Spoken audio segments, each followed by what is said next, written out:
What's going on? My name is Manny. This is the second conversation with a new renaissance. I'm with Julian Abam today. What's up, everybody? Today we're going to talk about everything creative related. So his journey, what he's been doing, what I'm doing in my brand, and kind of giving you the tools to be creative in your own life, whether it be in whatever medium you choose, photography, fashion, DJing, whatever it may be, all things that Julian is aligned with. So we're going to have a great conversation, hopefully give you the tools for your life to continue being creative or try. I'm going to set the stage since we're still kind of new here with what I do and what the company is about. And basically one conversation leads to 1,000. So if we're able to have a conversation, still thugging it out in Austin, figuring it out, how do we actually make this thing huge? Hopefully we can empower you to kind of take those first steps in your life to do the same thing, either here or wherever you are in your creative journey. So with all that, I really appreciate you being here, my friend. Thanks for having me, bro. This is going to be awesome. I've been looking forward to this. Manny hit me up. He's like, bro, I want you to be on the podcast. I was like, dog, I have to. If it's Manny, then I got to. Yes, and sir. So I'm really honored. Of course, man. Appreciate you letting us come to your crib. It's very nice, if you could see. Very cool, and we're excited to have the conversation today. I guess first thing, to kind of set the stage, tell us a little bit about your story and kind of how you got to Austin where you are today. Kind of just the whole backstory. From there, we'll kind of go. Absolutely.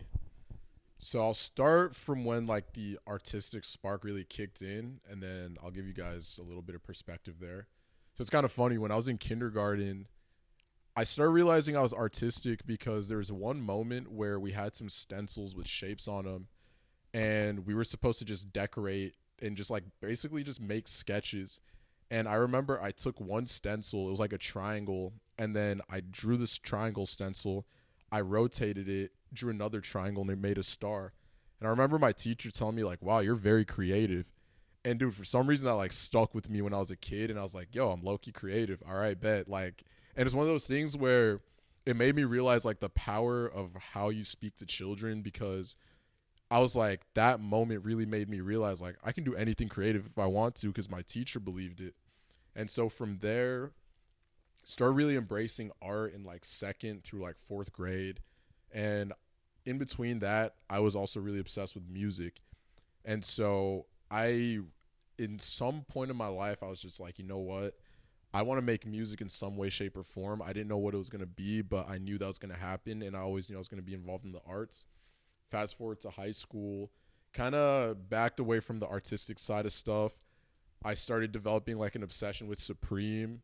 Shout out to my best friend Derek in New York. Him and I used to like camp out, and like we would leave class to go like wait for Supreme drops. We'd have bots set up, and I remember we got it was the Nike Supreme collaboration. Him and I each, I forgot which shoe it was, but him and I both got different colorways, and we were super hype about it. So really started getting into the fashion sense of things in that like point in my life. And then it was my junior year. I had a teacher, Miss Wirtz, and she was just like, I was somewhere, and she asked me a question, and I spoke. She's like, wow, you've got a really deep voice. You want to try out for choir? I was like, that's all I needed. That's wild. And so I tried out, and then I ended up making it. So I sang in choir for about 2 years, my junior and senior year of high school. All throughout that, also played soccer. All throughout that was also pursuing my technical career as well. So I was taking computer classes, had been learning how to code. So when I graduated from school, I realized, you know what? I'm good at soccer. I'm not great. There's levels to that shit, and I knew I was not going to make it to the next level. So I was like, I'm just finna hit the books. So hit the books, went to CU Boulder, pursued a degree in computer science. And it was really cool because CU Boulder is Colorado in general is known to be the bass capital of the U.S. And so a lot of house music, a lot of like electronic music is super prominent there. So it wasn't until it was the summer of COVID, I had I had my internship. I just started working out, and I told my cousin, I was like, dude, like I really want to learn how to DJ. Like I just feel like it needs to happen. Lo and behold, his boy had given him like an old like DJ board, and he started teaching me. And I remember the first time I touched those decks, I was hooked. Like it was no going back. So I practiced here and there over the next year, and it wasn't until my senior year of high school. No, excuse me, my senior year of college. I like actually started learning how to produce as well Mm. in FL Studio. Made the most god awful beats ever, but swore I was on Clooney's level. It was Yeah. ridiculous. But yeah, that's when the obsession started. And then on top of that, I'd gotten my job at here in Austin as a software engineer. So I moved out here for work and pretty much started from scratch. And then little by little, started just building my name out here while making music. And within like a span of 3.5 years, I had releases on record labels like Psychedelica, Bump and Grind. Shout out to my boys out in New York who run Eavesdrop, Jonah, and Dom. I've released music on their label, gotten some support from some big artists like Relo. And yeah, I'm just trying to continue to grow my music endeavors as well as my technical endeavors. And then on top of that, in the last, 5 months or so, 5, 6 months, I also started working on my clothing brand called the Cuckoo Club. Just going back to the roots of fashion, my mom, she was really very much a fashionista, and I believe that rubbed off on me.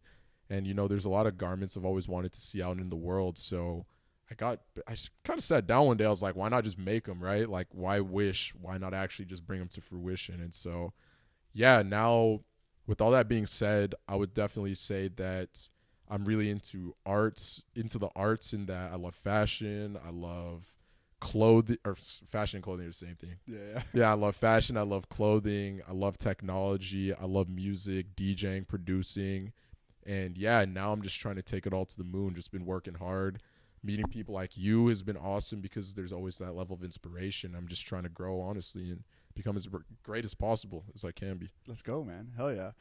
I love that. The main reason I want to interview you is because you are like me in like the sense of like you're a Renaissance man in some Appreciate capacity. it. Where you can't see it under his shirt, but he's fit as hell. I'm You're like dying. DJing all the time. You're out and about. You're like actually in this shit. You know what I mean? There's people who like want to try to even do one of the things you do, and you already are doing like 3 or 4 of them at the same time, which is fucking super admirable. Appreciate it. And that's like the whole goal with a new Renaissance, is really to like show you that there's a way to do everything. If you just like, honestly, my opinion, there's like, it's not taking that much time to like do your hour and a half long workout, then come home and try to work on your music for a few hours, then maybe do clothing or something, or learn how to sew, or do anything, pick up a camera. You know what I mean? And I think with these conversations, I want to show people like you exist, and that it's possible, to do whatever it is that they want. You know what I mean? Taking the world, by storm, trying to just make shit happen. So the first thing I want to touch about that is really cool, because I had the opposite experience with my teachers. I had a lot of great teachers in music. I was a big music guy. I played guitar for almost like 18 years now, like since I was 10 years That's old. sick. Yeah, and I love guitar. Like I play all the fucking time still. Like any song I hear, I can pretty much play. I figured out every solo in the book just by listening to it. And so one of my first guitar teachers, my mom signed me up for classes, basically was like, this kid is not learning anything. He just is listening to the song over and over again, and then just repeating it or like iterating on it.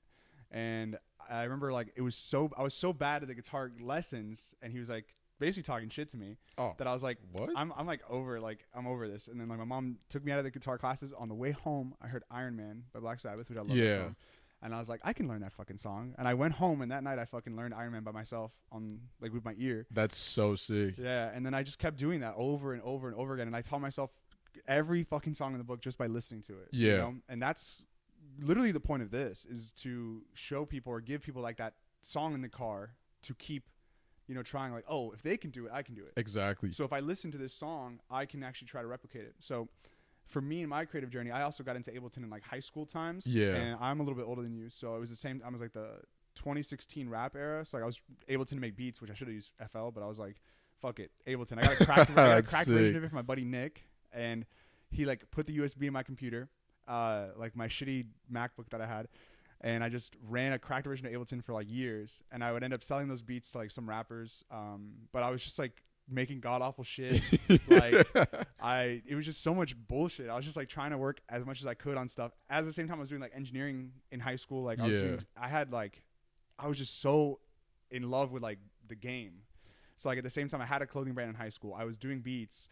I was on the basketball team, but I was also getting ready for college. You know what I mean? Doing all this shit. So I think a lot of people, after they go to college or get that first 9 to 5, they kind of have these ideas like me and you did, and then maybe stop. Exactly. But people like us are continuing that path forward to do the shit, like still go to the gym, but still try to do fashion, but still try to do DJing. You know what I mean? And the whole thing is just to kind of inspire more people to kind of do that. So I like that you have a journey kind of dissimilar to mine in the beginning, but then it all converges. Like if you just keep being a little bit more persistent, you'll still get to the same level. Exactly. Or like at least the same room as someone else, you know? And so I guess the main part of the conversation I want to kind of get to for the audience is kind of like in your journey, and I can kind of talk to mine too. What are some of like the roadblocks and stuff that maybe have discouraged you to kind of keep maybe like, oh fuck, I don't really sound this good. Maybe I should stop doing DJ. Like everyone has like those doubts. Can you kind of speak to any doubts you've had either in the fashion or the music or anything else, and kind of what you've done to kind of overcome them and keep going, you know, into your 20s when most people would probably stop after they get their first job. You know what I mean? Absolutely. I would say the first thing is just when reality hits, right?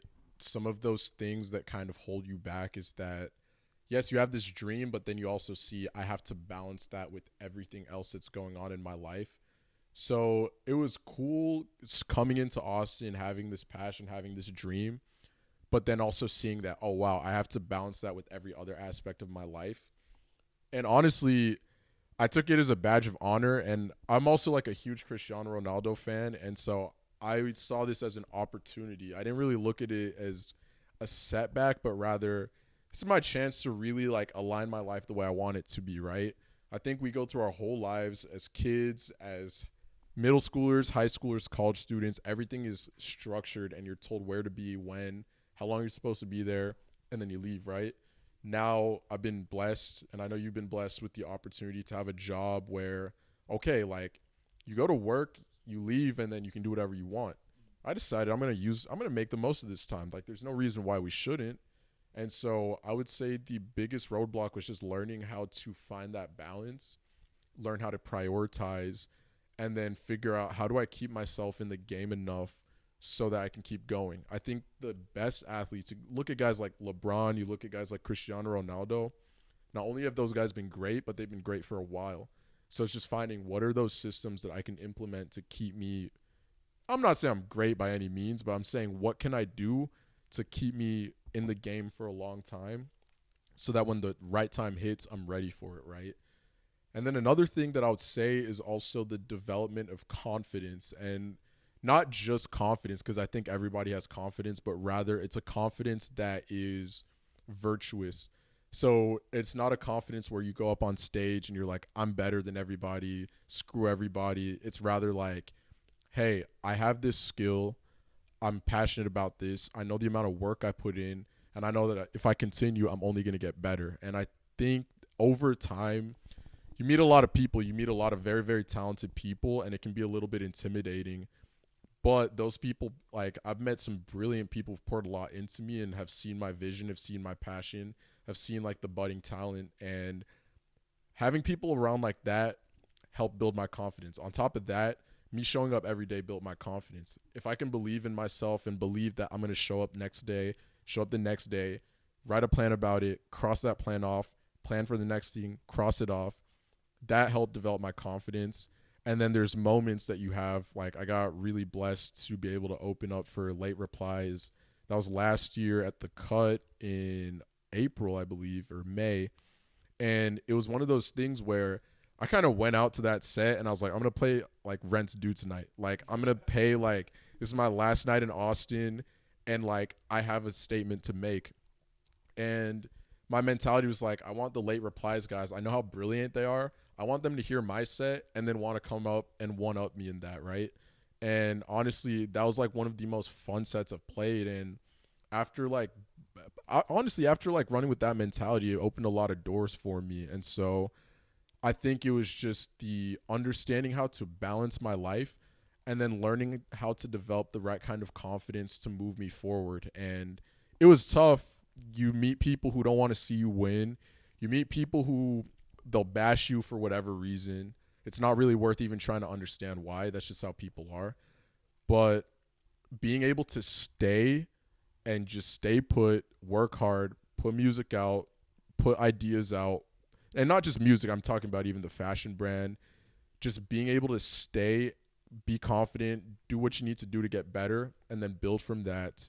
That's been difficult, but I've been blessed with the tools to be able to learn how to overcome that. And I just want people to know you can do it too. Like, if I can do it, you can certainly do it. That's great, bro. That's like a perfect summarization of what I'm trying to go for is like, God, if you can just stick with it, stay on the path, and just regardless of who says shit to you, bro. Like, I have haters already too, like people who don't want to see me win. If you could just stay in the game as long as you can and know that every day you're checking something off that list, like shit will start eventually to work out.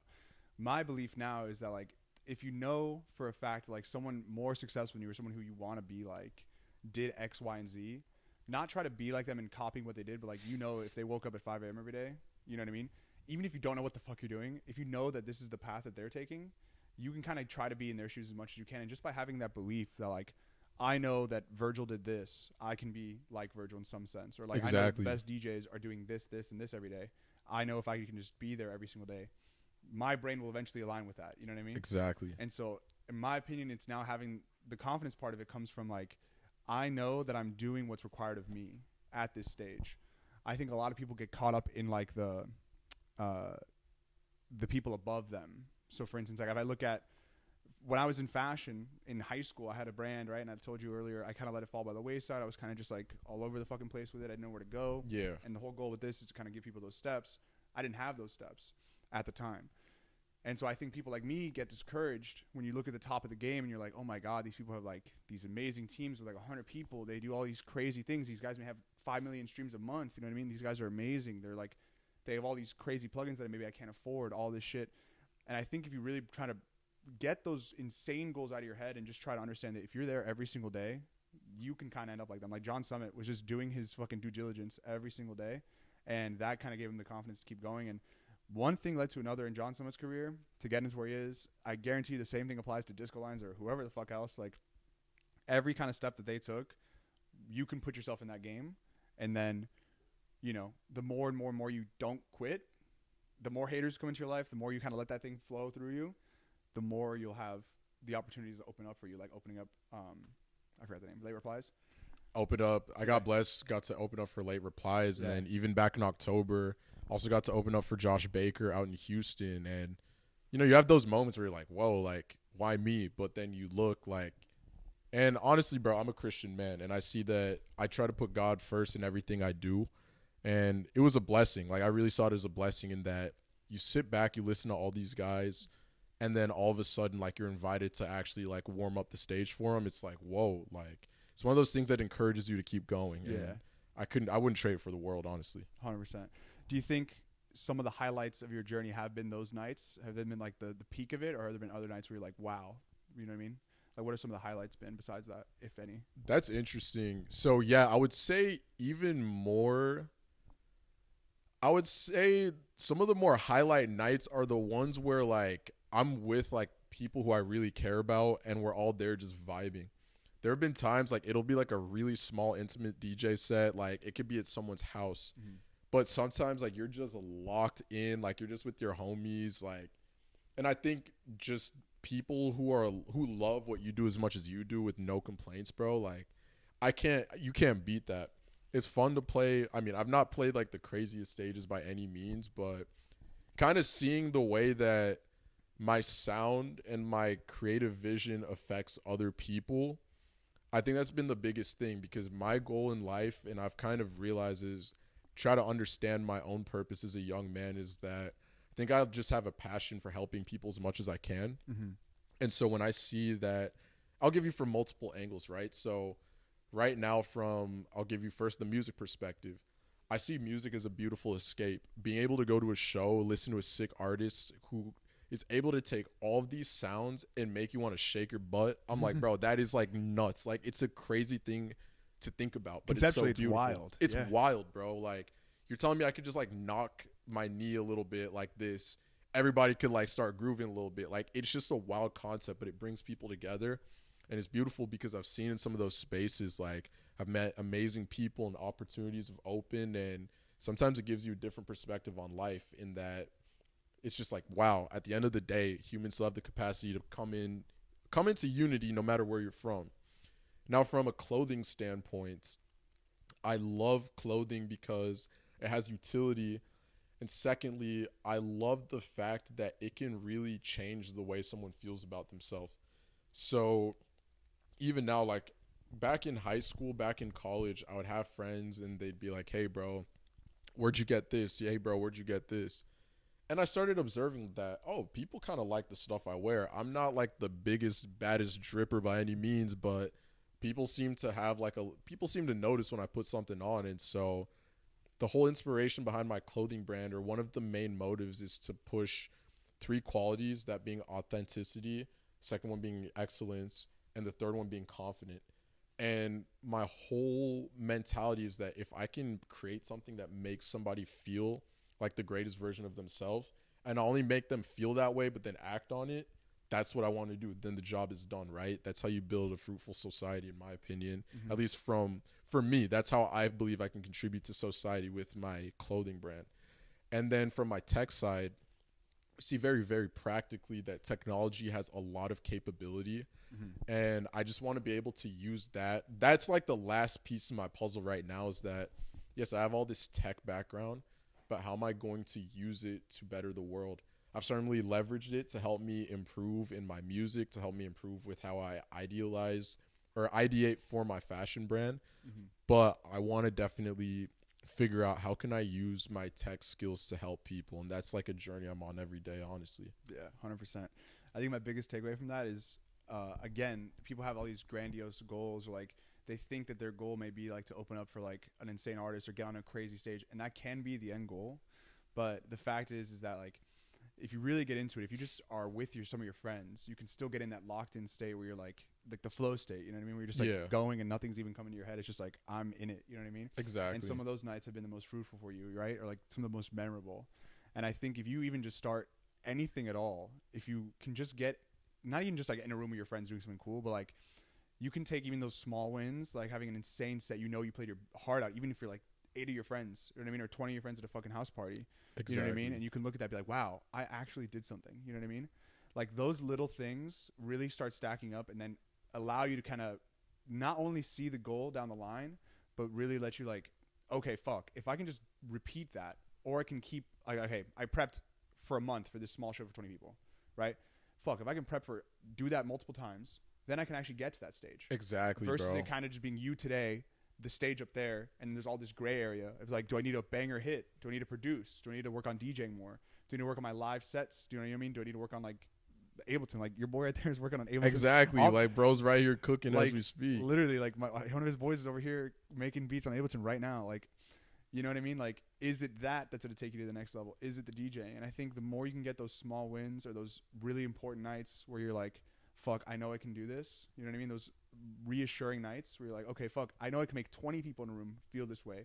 Maybe you're playing all shit you made, or maybe you're DJing a lot. Yeah. That can kind of help you not decide what to do, but continue to give you the confidence that, okay, fuck, this is like validation. Exactly. People don't like that. Like, oh, you don't need to be validated. Like, I'm a big fan of validation. Like, I love when people are like, can say like, wow, you did a good job. This is fucking sick. I would wear that. Or this is so cool. I would love to listen to your stuff. Like, or when rappers wanted to buy my beats, like that's such a huge piece of like the confidence. Because something that happens to me, and this is the next question I'll pose to you, is like I get in my head a ton with everything I make. Like the clothes especially. Like I'm like, I make everything for myself. Like I know I would wear it.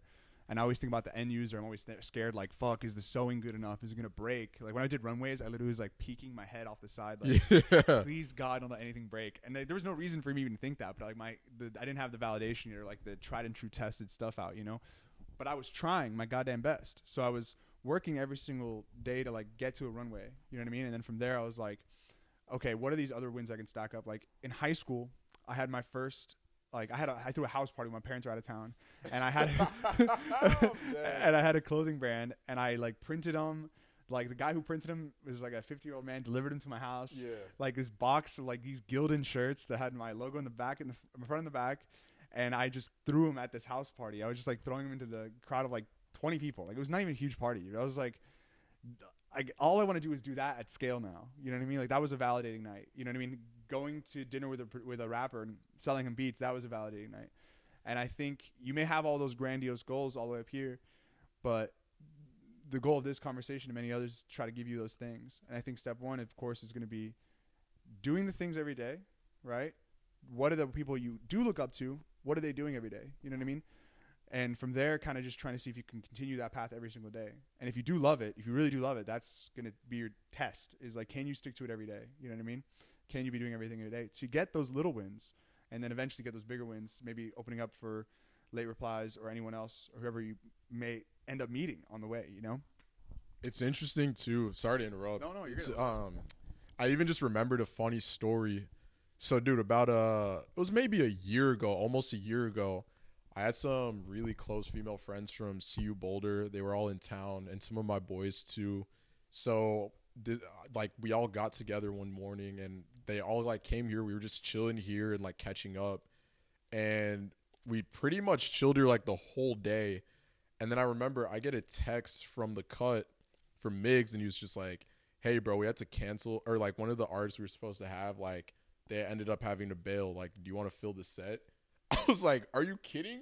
I was like, "Yeah," but then I was like, "Hey, yo, like I gotta get this sorted out." So I like pop up, I go open my computer, start trying to like download like last minute music, and then it was really funny too. My boy Drew Day out in LA and another homie Kave. Before Drew moved, Kave was here in town, and I met Kave at his set opening for Obscure the night before, and then we met at an afters and like we played a B3B, me, him, and Drew, and it was like lethal. Like we were just all dialed. So then I was like, all right, I'm not playing this after set by myself. So I texted both of them. I was like, y'all want to come play this set with me? Dude, we went, played that set at the cut. It was one of the most fun nights of DJing. My close friend from college, Lucas, came through with his girlfriend. Like, the homies were in the booth. Like, we were just throwing it down. And just elaborating further on the point that you made, in that, yeah, man, like, it's one of those moments where it's just being in the right place at the right time, right? And I was really grateful for it because I realized that, hey, all this work I've been putting on, like, behind the scenes, sometimes it finally gets noticed, and then, like, you get called up for like special opportunities like that where it is just like so fun. And honestly, man, it's just like about being able to, I would just say, just keep doing the work. Like opportunities keep rising, you keep meeting the right people. I think you made a very, very interesting point too about like validation. And I would agree, bro. I think validation is a very, very good thing. External validation is a good thing. We're humans, we're social beings. Like, you have to interact with people to survive. Now, I will say that validation should go in a stack, right? And I think the first tier of validation that we should ever be looking for is that internal validation. If you, like you said, if you yourself think your garment is dope, if I myself think my garment, my beat, my like fucking lift, if I think it's dope, that's the first thing I'm starting with, right? I have to believe it. Secondly is the next tier. Yes, other people can also give you the confirmation that, yeah, you're on the right track, right? And I think that we all almost like also are guiding lights for one another, and that we can also help guide one another to success. And yeah, you make a brilliant point. Get the first is the internal validation, and then secondly, it's like, all right, like the rest of the world likes this and I'm able to serve the world with this. Then the next thing is like, how do I make this 10 billion? How do I 10 billion exit? And you spend like the rest of your life basically like sharpening it to perfection, and then you die.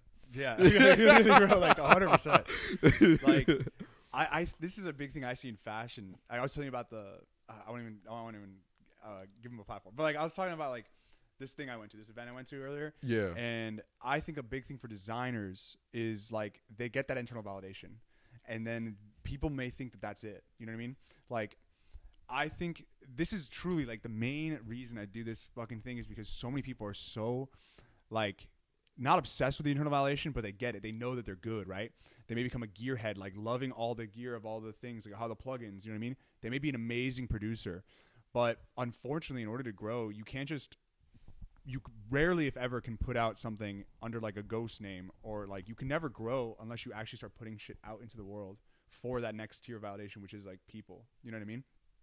I'm gonna rant about this, but like, God, there's so many people who have such great talent, but are just scared of going out and just trying the fucking thing. Like, in my opinion, bro, just start a TikTok. Don't like start with a different phone number, get a fake one, fake email, it doesn't matter, and just with no followers, you'll get guaranteed 200 views pretty much. Throw something out there that you've been working on. You know what I mean? I think the next thing we should talk about is like getting out in public, because a lot of people are really good and really like, in my opinion, in my creative journey, I get into the echo chamber where I'm creating for so long Like I'll look like your boy right now, where he's just like locked in with the headphones, just working. I'll be bouncing the ideas off myself, and I'll make something really good for myself. I know it's good, but for the longest time I was scared to put it out there. I was scared that people weren't gonna like it. I was like, scared of all this. What if they didn't validate me? What if they fucking hated it? And I think a lot of designers, people who make music, all have these tools and amazing sounds that aren't being pushed out to the world yet. You know what I mean? Who aren't getting the recognition they deserve because they're not letting themselves get recognized. You know what I mean? And I think it's such a big piece to realize if you want to do anything, you have to be in public, unfortunately. Whether it be like me, where I'm showing you my process of how I create shit, or you posting your cut sets, or your fucking like producing, or you making the clothes. You know what I mean? Unfortunately, in this day and age, you have to be out in public doing something. You know what I mean? And that's how I met so many people too. Not being afraid to show people what I was wearing. Not being afraid to like walk up to you at that fucking event where you're at and like say what's up to you. You know, through exactly. Yeah. I think we met through Yao. I think Yao introduced us. Yeah. And like just because I was open and like, bro, this is a perfect way to explain it. I know I'm rambling a little bit. Yao DM'd me on Instagram because I was working on Instagram so much. Because he saw my work, he was like, "Oh, I want to work with you." We got coffee the next fucking night. He shot my next campaign for me, and then I saw him at an event, and he introduced me to you. You know what I mean? But if you look at it all the way back, I was working and putting my shit out in public. You know what I mean? If I was never doing that, I would never met Yao, I would have never met you, and I would still be at square one. You know, some people think they need money to get to the next stage. Some people think they need to pay for ads to get to the next space, when it's really just, can you show people you're working on something? Can you, whatever the fuck it is, you know what I mean? Can you be out in public, get out of that echo chamber in your own house, you know what I mean? And just try, you know, just get yourself out there a little bit and try getting that external validation from people. You may think it's amazing, and it could be amazing, but where's your career going to go without people? You know what I mean? And so now I have a team of people with A&R, where we're like working on different parts of the business, like events, the podcast, fucking fashion, photography, videography, the content part of it, you know?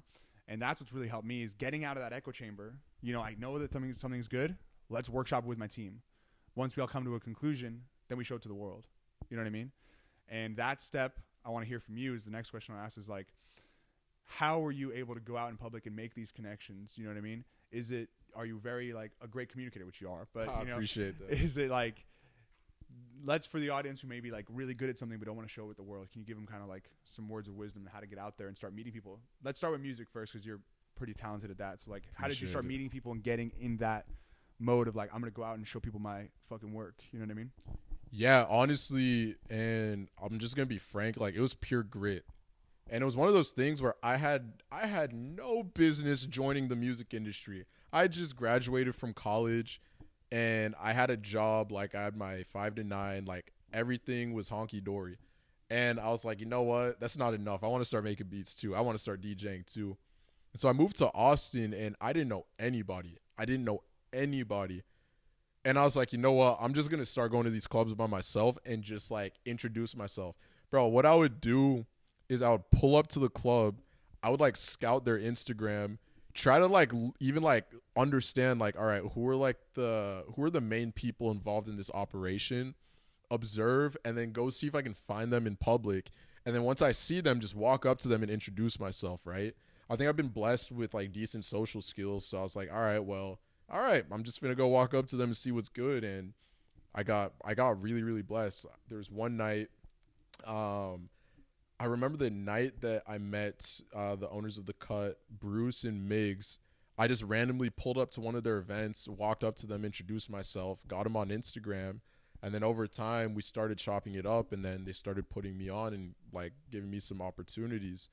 And so that's like the DJing side. And even on the production side, dude, I used to be a shit producer, and like I'm still getting better, and I still have a long way to go, but I'm not horrible anymore, right?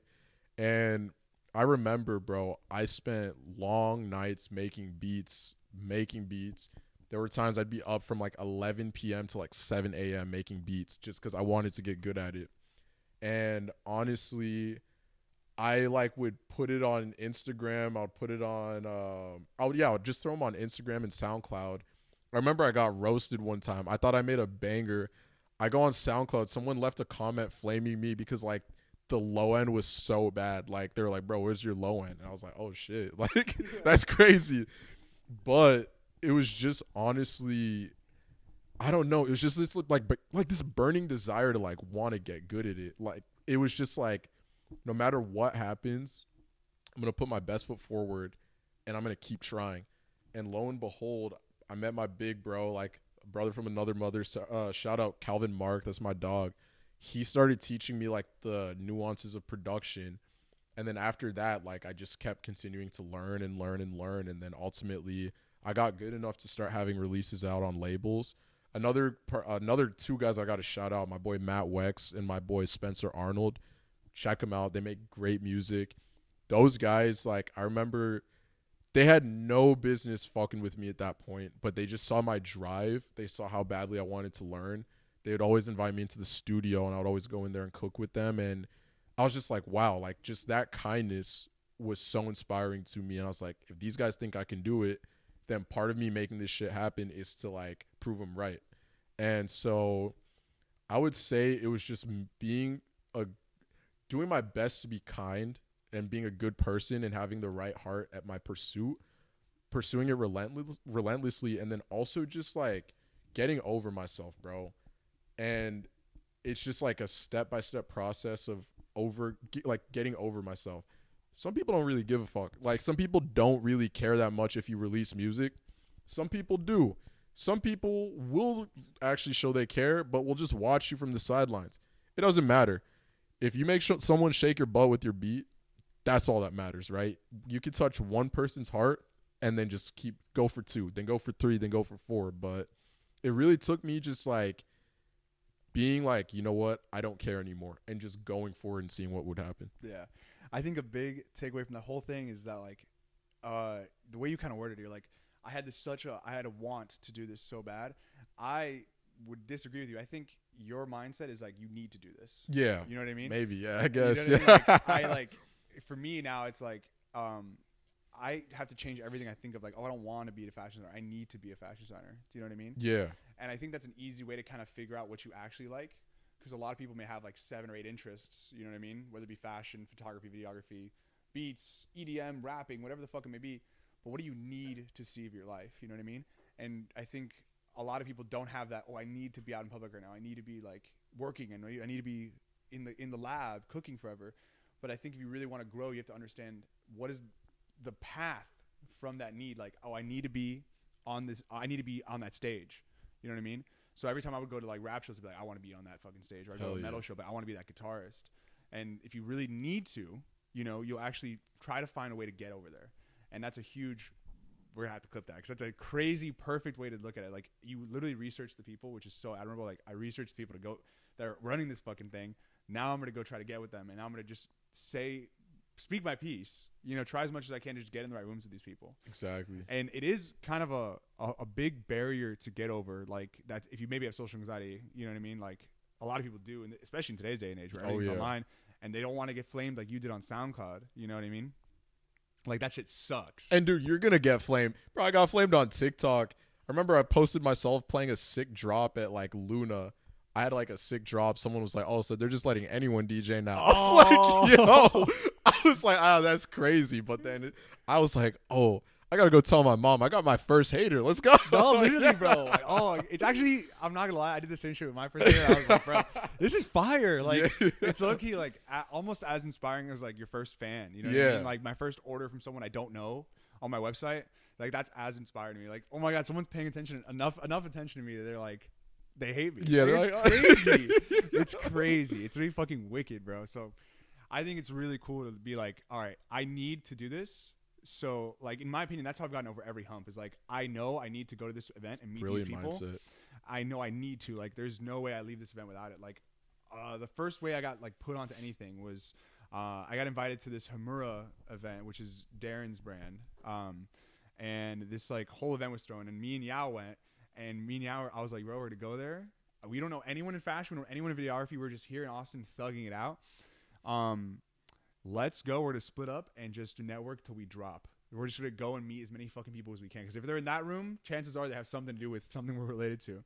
And the next question I'll kind of pose to you is, why Austin? But what I found is everyone in that room that I was in, I would just go up to them and be like, yo, I'm a fashion designer. What do you do? And that's what I talk to everyone now. I was like, hey, what is up? I'm Manny. Like, what do you do? And usually everyone have like a passion they're working on here in Austin. So when I went to that event, I was just there like, I need to fucking get my name out there. I know I'm working on something cool. Like if Yao was able to see my progress and DM me and agree to work with me for fucking free on like a campaign we were shooting, there's probably 100 people like Yao who could fuck with me. You know what I mean? And so me and him both split up and we just went and networked like insane. I got my first models from that. Good people like contact wise and fashion. So many people who were able to help me on this journey to get where I am now, like a year later. But if you need it, if it's a need, you know what I mean? You're going to have to eventually get out of that cave and go out there and show the world what you're working on, whether it be on TikTok or in person or doing something like that. So the next question I'll pose to you before the final part of this, which is kind of giving people the steps in order to kind of gain their influence, I guess you could say, is why did you choose Austin? Why did you come to Austin specifically to work here, and how have you liked Austin so far as a city? Honestly, it was really weird. So when I was younger, I was like maybe in high school, I was like, I want to move to Texas so I can buy a big ass house for cheap. That was all I wanted to do. So I was like, I got to figure out how to get to Austin, or not even Austin. I thought it was going to be Houston. I didn't know anything about Texas. I think I'd flown through Houston like once. I didn't know shit. But then it was really interesting because my senior year, I got blessed to get a job in a corporation here in Austin. Well, it wasn't only in Austin. They had a bunch of other locations. And I was like, well, Austin's in Texas. I did want to go to Texas. All right, well, let's do it. And then as I made that decision, a bunch of people were like, bro, you would love Austin. Like, it's popping. Like, there's motion. Like, it fits for you. I was like, oh, you think I have motion? Let's go. So then I was like, all right, perfect. It sounds like Austin is sick. Ever since I moved, I noticed this pattern in the city in that there's a lot of people, a lot of young people moving here, a lot of a lot of dreamers are moving here, right? So many. And a lot of people who want to figure things out. And, like, it's a growing market and the market is opening. And it's unfortunate, too, right? When you speak to the people of Austin, they say, oh, Austin has changed. We've lost this. We've lost that. And I noticed that, and I empathize, and I definitely do see it, right? I think that there's, like, almost like you're speaking about, there's a new renaissance needed for Austin in that there's a lot of opportunity for culture to be reestablished. And in my time here, I've realized that I could definitely be someone who's involved in that reestablishment of culture, the reestablishment of what it means to be an Austinite, the reestablishment of what it means to live in this city. And I think I have all these projects. I even forgot to tell you, I have my events brand called Finest Cuts, where I actually like book artists and we DJ. And so like being able to put events like that together where we can bring people together, and then having my music that I put out that's just a sonic representation of who I am, and then having the clothing be the uniform of like the values and the vibe that I bring forth. And just, I believe that Austin is the place to do that because it's an untapped market for people who are looking for something new and people who want to be a part of something. And so I'd like to be a catalyst in that growth of the city and just help push people forward as best as I can with my talents. Give me some fucking, I'm telling you, bro, that's exactly why I'm here too, bro. Like, to a fucking And team. I know, and I can see it, bro. Yeah. You're a dog. You're Like, absolutely a dog. You too, bro. Like, Appreciate I mean, it. this is exactly why I encourage people to move to Austin. I mean, I just encourage you to move. If you're from somewhere, just try to get somewhere else, just so you can kind of get in that state where you knew no one. I moved here knowing no one either, and that mode where like anything you dream of turns into a need. Like, oh, I know I'm here by myself. I need to make this shit happen, or it's over, or it's up. Like, you know what I mean? So you moved here knowing no one. I moved here knowing no one, and I agree. I empathize with people who are like, we're losing this, we're losing that. But people moving here are not just moving here to take. People are moving here to give. Exactly. And everyone here is moving here with this. Again, I can go to any fucking bar and I ask anyone, what do you do? And most times people won't even tell me their job. They'll say, I'm this. I do events. I do fashion. I do fucking DJing. You know what I mean? It's so many people who are moving here with this like energy. And I really don't like using that word because everyone uses it too much. But this energy of just like, we're going to make something happen here. That's it. There's nothing else, you know? Whether it be opening up a bar or opening up a place like The Cut or DJing or fashion or anything. Like, your boy's literally cooking up fucking music right now. Like, it's insane. This is what Also, shout out to Witness Protection and my boy Will. They are blowing up. Like, they're making sick music too. Yeah, dude. I got to interview him soon too. Like, literally he's working like a dog right now. I'm looking at his Ableton. It's crazy. Like, people in Austin, this is like what Austin is. Like, this is a normal weekend. Like, in a weird way, like, you're either doing something or you're trying to get in touch with your goals. Like, whether if you're in fashion, going to a vintage market, trying to meet more sellers, trying to get inspiration from things, going to a runway that's being hosted, going to an event, going to fashionable places, you know, brands you fuck with start popping up at different places. You start getting tapped into more people.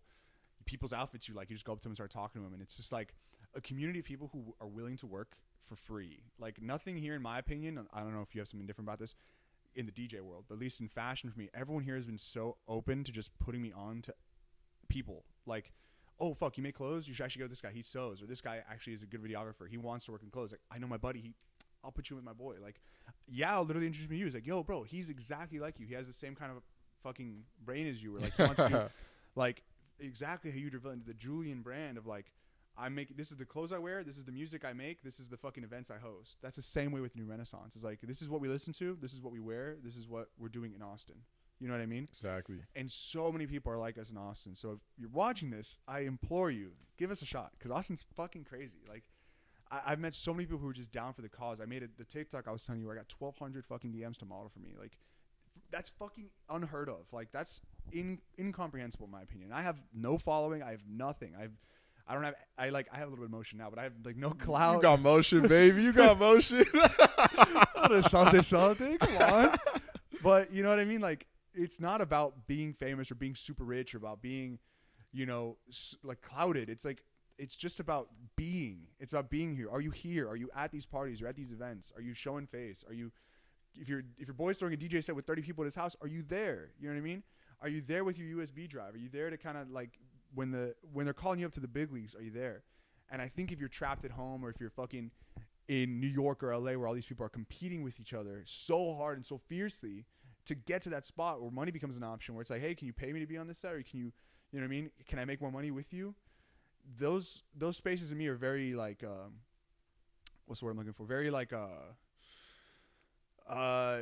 mean is the wrong word, but a very like, kill or be killed. You know what I mean? Like, here it's all about us being together. How much more can we build together? You know what I mean? My buddy put it one time, he's like, everyone in Austin's at the starting line. Everyone here just wants to work together and just make something happen, you know?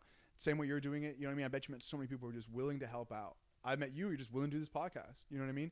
People who are just willing to give you a platform, or you willing to put me onto a platform, or put you on a different artist, you know what I mean? Like, God, Austin is just so fucking amazing, and I love it here so much. I've been here, how long have you been here? Been here almost 4 years now. Damn. Okay, so you've been here for a minute then. I've been here for a year and almost 2 years now. But like, ever since I moved, it was just, I need to do this now because I'm in the city. Like, I did the thing I said I was going to do. I know this was the right move. I have to continue forward, you know? So there's no, oh, what if? There's no like getting in your head anymore. It's all about, if you move, and that's another thing. If you just move, it'll kind of help you get out of your head. Be like, I know I can make this shit happen, you know? And that's another confidence thing, is like, once you move, there is no option but to have confidence. There is no option but to like stand on business and do your fucking work. You know, like, there is no option to scroll or watch Stranger Things. It's I'm dead. You know, like, the only option is winning, you know? And literally my tombstone, I just wanted to say, at least he tried. That's all that matters. I don't care if I had $1 million, $2 million, $1 billion. I don't care. As long as I was able to impact people like you, like anyone else watching this, I did my job. And that's truly all I'm doing. And so the last two parts I want to talk about of this podcast, we're probably going to ramble about this a lot, but the next one I want to ask you, man, is, so your career, right? You started doing the music stuff, everything like that. You got the confidence early on. Someone else at home wants to start doing what you do, right? Maybe even one of the four things you do, right? Can you kind of give them, let's start with the music, because I guess that's what you're most proficient in and what you're like have built a great foundation on. Can you kind of give the people at home maybe like a step-by-step guide and maybe some nuances within those kind of things? You know what I mean? Like, absolutely. Fuck, like, should I DJ first? Should I buy a board? Should I buy Ableton? Should I get it cracked? You know what I mean? Like, I bet you had to go through all those things like I did. Can you kind of give us a run through of like what you did and what you maybe would have not have done to at least get the fucking thing started? Because that's a lot of people right now. They have 10 interests. Where the fuck do I go to get started? So can you kind of speak to that? Absolutely. I would say the very, very first thing is like figure out where your mind is at, right? If you want to do this to like, if you want to do not just this, but if anything, if you want to do it to be rich and famous and have all the clout, have all the girls, have this and that, then my advice to you right now is bullshit because I can't help you. That's you. You can figure that out. But if you go in with the mindset in that you want to, I believe you need to start with wanting to, you got to start outward, right? And I think what helped me a lot is that I went in and I always like forced myself mentally to stay humble, be confident, but stay humble. And that's how my dad raised me. He told me that when you walk into a room, you stand up with confidence, but simultaneously you act humbly. Or not just act humbly, you be humble. And that's the first thing. If you can get your mind right, everything else will make sense. You can only move better. Secondly, with like the little nitty gritties now, honestly, start with what you like most, right? If you think DJing is cool, start there and like just try and learn and try to get as good as possible.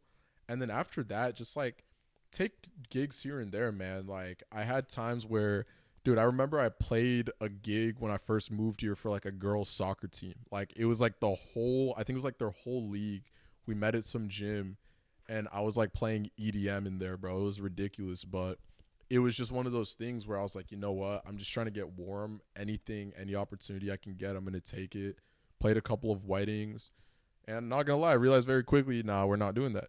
But but because I always knew, like, I know my sound. I wanted to play on stages, but it was just like, if I can just get the reps early, practice. And the thing is, too, like, you even learn in those rooms, you learn how to read a room.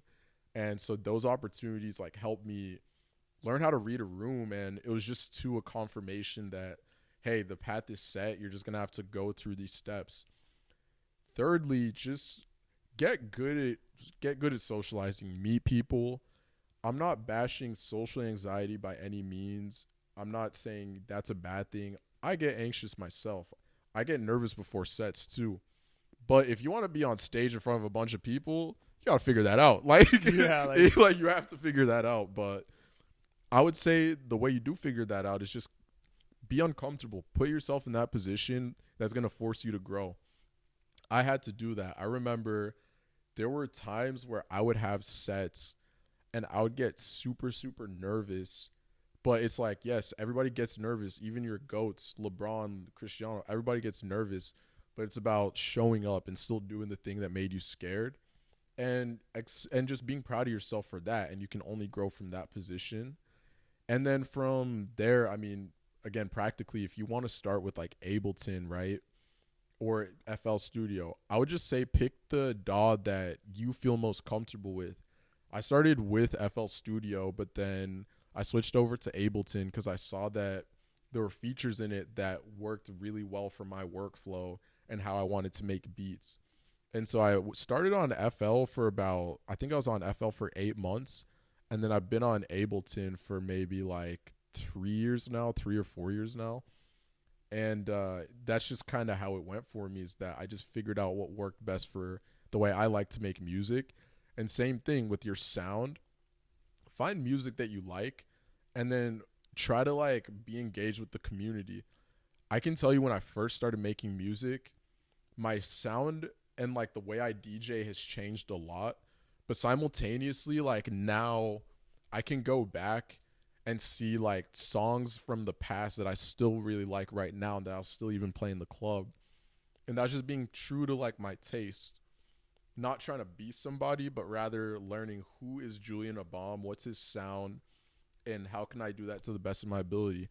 And it wasn't like I was stealing from anybody either. Like I just listened to other DJ sets from DJs I like. Always have Shazam. Always, bro. Always have Shazam at shows. Always just like trying to dig into greater music. And one interesting thing that we spoke about is that you are always DMing people, always trying to get to know people, always being in those spaces. Big shout out to my OGs. I call them the Unks, Hank and Addison. They like took me under their wing when I first moved to Austin. I'm still very good friends with them now. And I remember they throw this sick party called Here and Now. And I remember Hank just randomly DM'd me one day after meeting him, and he was like, I want you to play my party. And I was like, me? But then after that one instance grew into a friendship, and those guys have educated me so much on the game. Like they helped even advise me on throwing my party brand, and they put me on their party a bunch of times. They've introduced me to sick artists in New York like James Weiler, Shahar. and they've like even included me in those spaces. And same with Migs at the cut. Like, he gave me the opportunity to shout out to my boy Jay. Him and I opened up for Jaden Thompson. It was like 2 years ago now. And it was just like having gotten to know Migs over time, great guy. And he was always putting the boys on because he saw that we were driven and we were always trying to build. And so also just getting good socially, learning how to put yourself in those places with people who are also interested in what you're interested in, and things will grow. Same thing here, right? I told you about the interest I had in like in what I was working on with my clothing brand. Now we're here, right? Yeah. And it's just we met at this party, and all of a sudden it was through Yao, and like it's just like just getting good at talking to people and moving with kindness too. You do not understand. I don't think a lot of people get, and sometimes I not even sometimes I'm always continuing to learn the beauty that kindness plays. You can be the most driven, you can be the hardest working, you can be the best. But dude, if you're an asshole, no one wants to work with you. But if you have all of those things and you're kind, the world is literally your oyster. Like, you can't lose. And so I'd always start with kindness. Figure out how you can serve other people the same way they can serve you, and just move to like build everybody up, honestly. Like, there's a lot of talented people out there. I'm almost getting to this point where I'm realizing that there's, to some level, like sometimes you do have to compete, but to some level there's no competition when you find your lane. If you're trying to be somebody else that you're not, you're going to be competing with them and more yourself, because you're going to keep trying to figure out what you're supposed to be instead of being, right? And so it's just knowing how to just be yourself and just try to get as good as you can at what you're doing, whether it's your music, your DJing, your production. I share all these thoughts because I've applied them all across the board in my creative projects, and it's that just know who you are. There's this Greek saying my theology teacher in high school used to say. It's noti salton, which means know thyself. And I think as I've gotten older and begun to really understand who is Julian Abam and what is he meant to do in this world, I've begun to build my brands and every single thing I do day to day around what that means, and then exemplify that to the best I can. And so know yourself. And I think once you know yourself, you can build from that place and then confidently output it. And don't worry too about what people think. I've started to rewire my brain into what is aligned and what is not aligned. If you have a hater, they're just not aligned. If you have somebody who likes your stuff, they're aligned, right?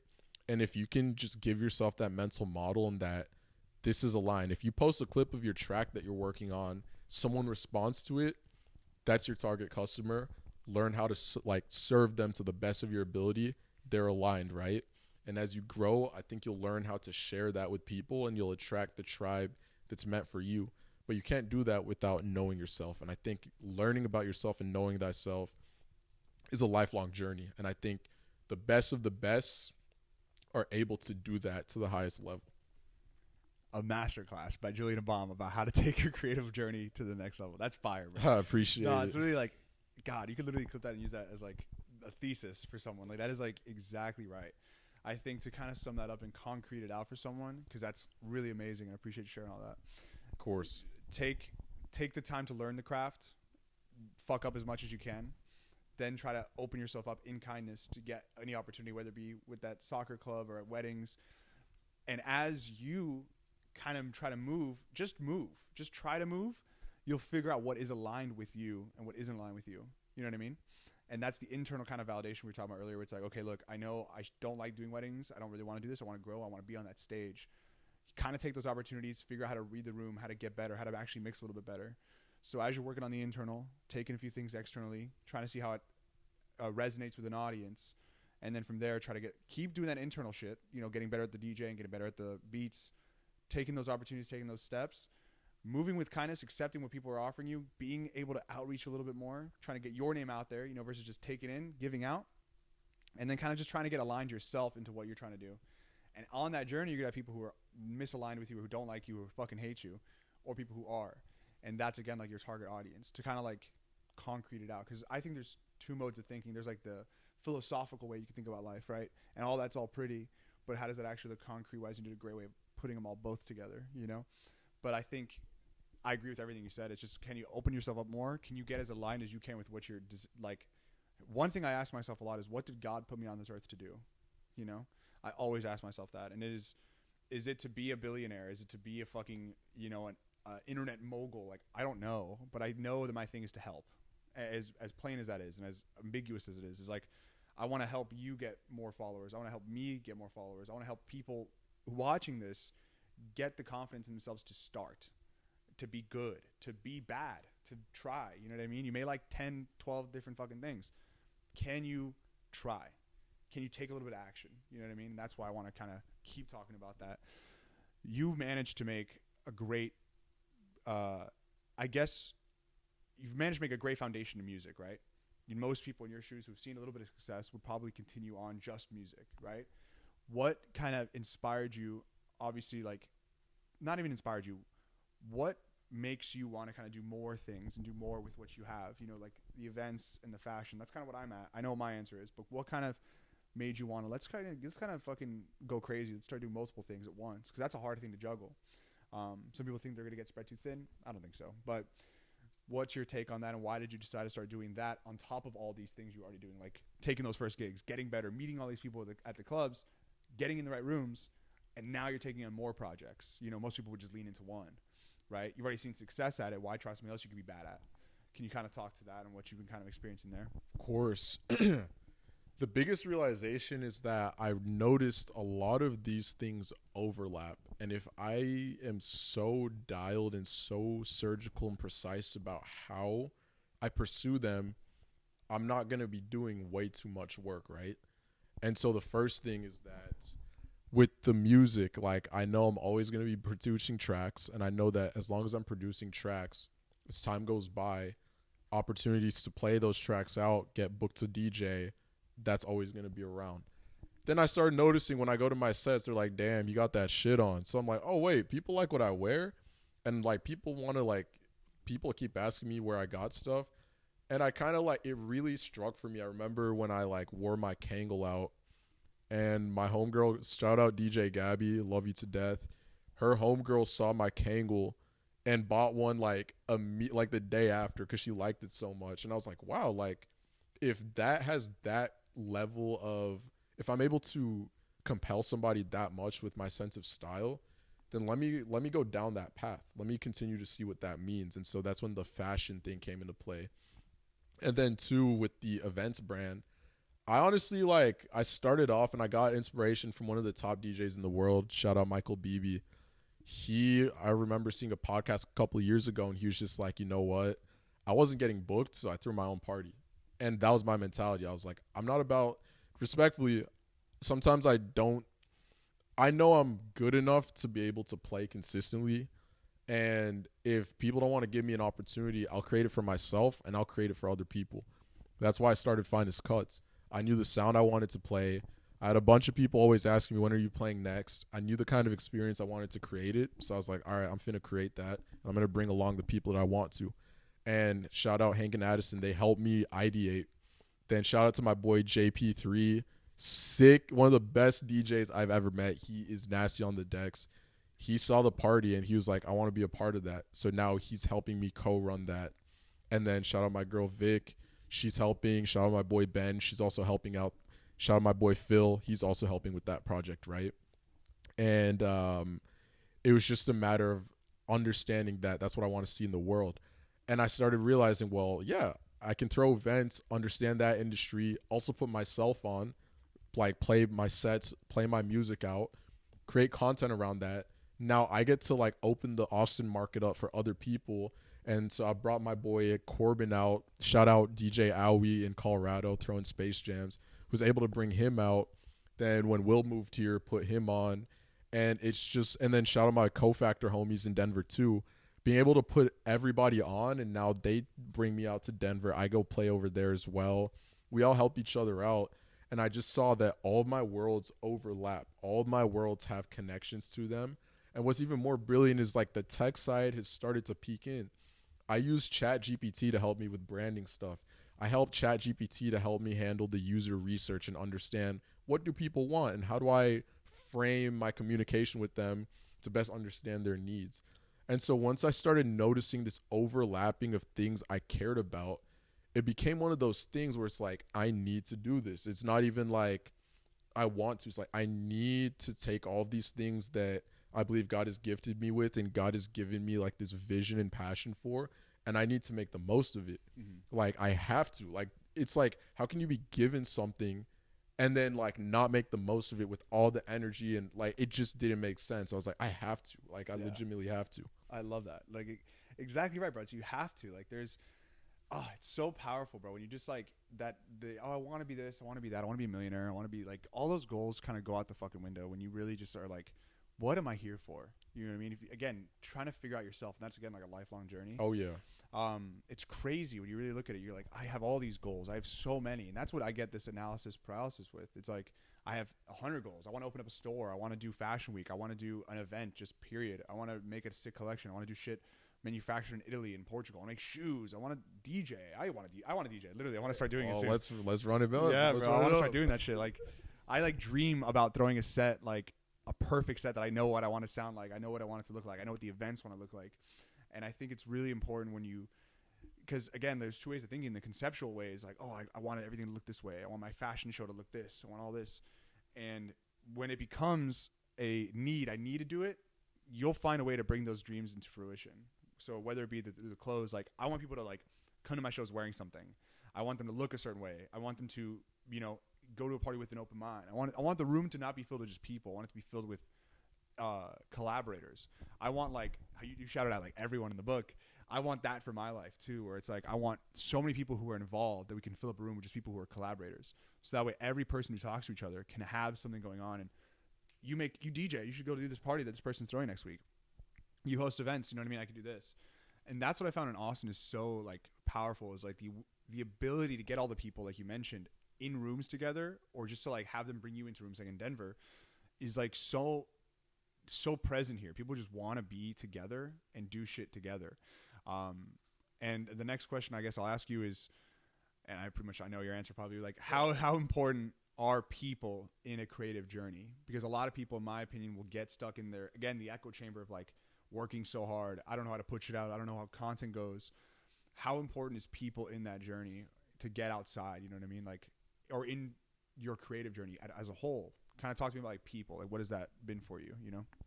I'll say people are one of the most important things, if not like the most important thing. But I'll take it a level deeper. It's also the kind of people, right?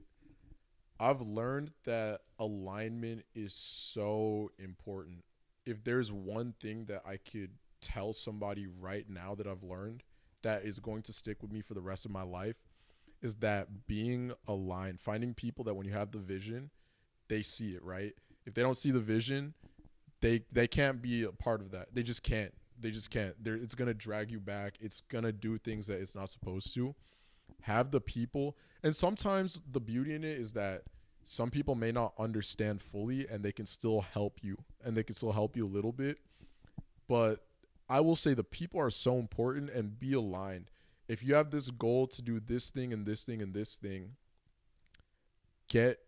just know it, believe in it, trust it, stick to it, and find people who want to be a part of that and who will go the extra mile to like help make that happen. And I think it's beautiful because when I would first start projects in a place of like a little less maturity, my first mentality was just like, okay, wait, let me first start with like actually making this happen, and then let me see if I can convince as many people of this idea. But then I started realizing that it's not that simple. Like, you also have to not just convince people of the idea, but also make sure like they're really, really in line with it, and like also want to see that in the world. And who knows, bro, like the person who's not in line with your idea might be your mom. It doesn't mean you hate your mom. It's just like, for that part of your life, she just doesn't understand it, and that's okay. You can still love her. It might be your girl, it might be your little sister, it might be your best friend. But then it's also interesting because like a complete stranger might actually see the vision. And like then you get a feel for like, are they aligned in other ways? And if you guys are aligned, then you build with them, right? And that's the beauty, is like you bring new and interesting flavors to the vision, and that's what makes it beautiful. I love that. Absolutely. I agree with you. I think truly the number one piece of advice to try to tell people now is like people are just so crucial to it. again, I keep harping on the same shit, but like I know how hard it is to be a creative. I've been a creative my whole fucking life. This day I was 10 playing guitar. Like I know how difficult it is to be in a room by yourself, trying something out, playing the fucking guitar, trying to work with a camera. My mom's fucking digital camera. I try to work with that, learn how to use it. Trying to like work on any sort of creative project by yourself. Fun at first, but after a while you're like doubting, second guessing yourself, understanding like you try to get so deep in the game, maybe you think, oh, I can't level up without gear, and then you start buying all these guitar pedals or all these different DJ boards or all these different sound packs to make shit happen, or drum kits, you know, or like fucking lenses for your camera. You may get in these weird head spaces of like, fuck, what is next? And I think the easiest way truly to get out of any sort of like creative road bump with that is just getting people involved. And again, to your point, not anyone. You know, you don't ask your mom for every piece of advice. She may not understand. You know what I mean? She may not be a fashionista. She may not have that drive. You know what I mean? You may want to get people involved who you look up to, who are like doing the same shit you do in the same lane as you, or maybe in a different lane. Like, you know, we could probably work on shit together, and you're way more involved in the DJing side versus me on the clothing side. And I think Austin is a great place to get people involved fast. The sooner you can realize people who are fucking with you gives you that validation where like, I can keep going. Or people who can give you a way to bring that crazy idea to life. Like my event coordinator, Carter, he like, I have all these ideas, we mood board it out, and he's like, all right, here's where we're gonna execute it. Like people like that who can kind of work on your ideas, who can believe in that cloud up there of all these fucking ideas and actually being like, okay, look, we should probably do this now. We should probably do that. Being able to get in a room with these people is so crucial to getting out of that headspace. Like, oh, I need to do this. I need to do this. Or if you just get some confidence, 10 people are like, yo, your track's fire. Why don't you put it out? You put it out, it gets 1 million plays. You're there. You know what I mean? There's so many people like that who I think have the song in their library right now, who just haven't put it out because they're not confident in it. They don't have that fucking thing. But people who can put you onto those opportunities or give you that confidence to like keep going is so crucial, because I know that people are bought into me now when I have my first orders online, the people who I don't know, who aren't just supporting me because of my boys, you know, like those things are so critical in getting you to any level, not even the next level, just like on the staircase of like, you know, I'm playing the game. I'm in the game now. You know what I mean? Exactly. Like, I think when I was first making beats, I was always like, I'm on the sideline. Like, I'm just trying. You know what I mean? I'm not really in the game. Like, I'm just trying. But if I knew that if I just played a little bit more or made a beat till like 11 a.m. the next fucking day or 7 a.m., if I did that a little bit more, if I knew the path forward for me, I would have all the confidence to create. If I knew that like a few people would validate me, they like the fucking DJ set I played, oh my God, I can actually make this shit happen. That is so crucial. Putting the smile on your face. Like, I'm smiling now thinking about it. Like, when someone first gives you that fucking, yes, you can, it's like awesome. And don't ask for permission. It's not like asking to be like accepted. Fuck no, you don't need to be accepted.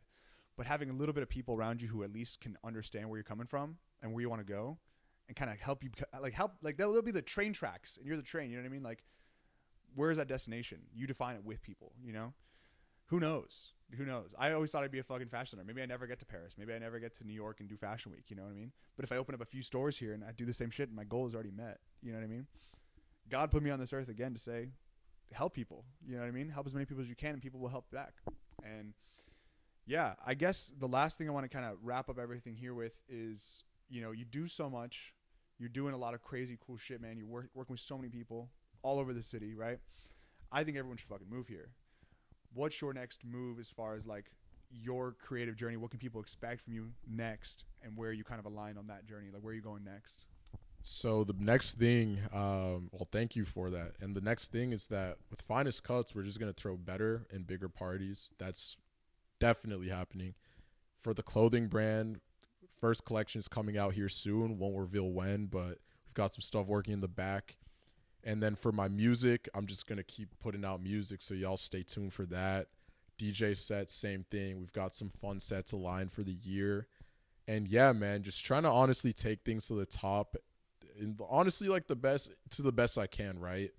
This has been a fun journey, and yeah, I just want to meet cool people. I want to collaborate, and I just kind of want to keep building with people who really care about creativity and just doing cool shit, honestly. And create a new renaissance in Austin. Exactly, bro. The guy who coined the term. Come on, bro. People like Julian are everywhere in this fucking city. You know, people who just want to work and do crazy cool shit all the time. And yeah, I just imploring you to just try doing something cool with your life, make something really cool happen, because you could be a part of a new renaissance and you may not even know it yet. So with that, I appreciate the time, my brother. I'm Thanks going for to put all having your me. socials in the description below, but I really appreciate you, bro. It's been real. Appreciate it, bro. Yeah, bro. It's awesome. To a new renaissance. Yes, sir. Let's get it.